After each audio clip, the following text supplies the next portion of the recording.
రాష్ట్ర ప్రభుత్వం పశు పోషకులకు అత్యంత ప్రాధాన్యతనిస్తూ వారి ఆర్థికాభివృద్ధికి తోడ్పాటును అందిస్తోందని రాష్ట్ర కార్మిక శాఖ మంత్రి వాసంశెట్టి సుభాష్ పేర్కొన్నారు. శుక్రవారం మంత్రి కె గంగవరం మండలం సత్యవాడ గ్రామంలో పర్యటించి పశుసంవర్ధక శాఖ ఆధ్వర్యంలో నిర్వహిస్తున్న పశు ఆరోగ్య వైద్య శిబిరాలను ప్రారంభించారు. ఈ సందర్భంగా మంత్రి మాట్లాడుతూ రాష్ట్ర ప్రభుత్వం పశు పోషకులకు అత్యధిక ప్రాధాన్యతనిస్తూ తగిన నిధులు కేటాయిస్తూ వారి ఆర్థిక అభివృద్ధికి తోడ్పాటును అందిస్తోందన్నారు. పశువుల ఆరోగ్యానికి, ఉత్పాదకతను పెంచడానికి, వ్యాధులను నియంత్రించడానికి, పశుపోషణ ఖర్చులు తగ్గించడానికి, పశు సంవర్ధన సేవలను పోషకులకు మరింత చేరువ చేయడానికి జనవరి 31 వరకు అన్ని గ్రామాల్లో పశు ఆరోగ్య శిబిరాలు, అవగాహన సదస్సులు నిర్వహించడం జరుగుతోందని, పశు పోషకులందరూ వీటిని సద్వినియోగం చేసుకోవాలన్నారు. అనంతరం మంత్రి mineral mixer powder, calcium tonic సత్రాలను రైతులకు అందించారు. ఈ కార్యక్రమంలో పశు సంవర్ధక శాఖ ఉప సంచాలకులు మూర్తి, సహాయ సంచాలకులు కృష్ణ, ఎంపీపీ పంపన నాగమణి, సత్యవాడ గ్రామ సర్పంచ్ అలాది వెంకన్న, ప్రజాప్రతినిధులు, అధికారులు, రైతులు తదితరులు పాల్గొన్నారు.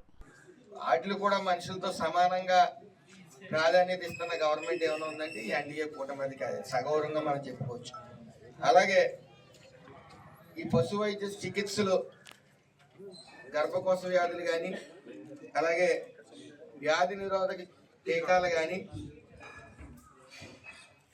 అనేక ఇంచుమించు మీకు ఏదైతే పశువుకి ఉన్న రోగాలను గుర్తించి వాటిని పూర్తిగా నయం చేసే బాధ్యత మరి ప్రభుత్వం తీసుకుంది. ముఖ్యంగా ఏడీ గారు కానీ, డీడీ గారు కానీ ఫుల్ కమిట్మెంట్ ఉన్న ఆఫీసర్స్. మన అదృష్టం ఆ రకంగా చెప్పవచ్చు. ఎందుకంటే అసలు చరిత్రలో ఎప్పుడు లేని విధంగా రామచంద్రపురం చరిత్రలో మన కొన్ని లంకలో సుమారు ఆరు గేదెలు, గొర్రెలు కానీ 42 గొర్రెలు కానీ కొట్టుకుపోతే 2,40,40,000 వాళ్ళకి నష్టపరిహారం ఇవ్వడం జరిగింది. అది ఎప్పుడు జరగలే అసలు.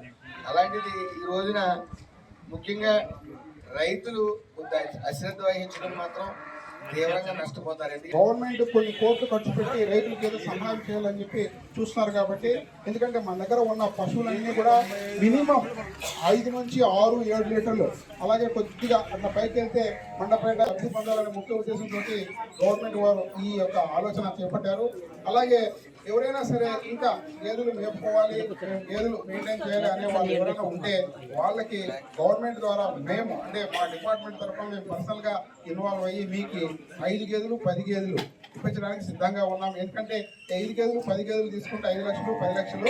దాంట్లో ఈ రూరల్ ఏరియాలో అంటే పల్లెటూరులో ఎవరైతే ఉన్నారో వాళ్ళకి 35% సబ్సిడీ వస్తుంది.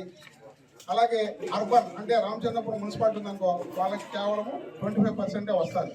దానికి మరి మనం చెప్పినంత మాత్రాన్ని ఎవరు మీరు బ్యాంకు మేనేజర్ దగ్గరికి వెళ్ళి మాట్లాడుకొని వాళ్ళు ఏమైనా షూరిటీ అడిగితే అదే అంటే వాళ్ళు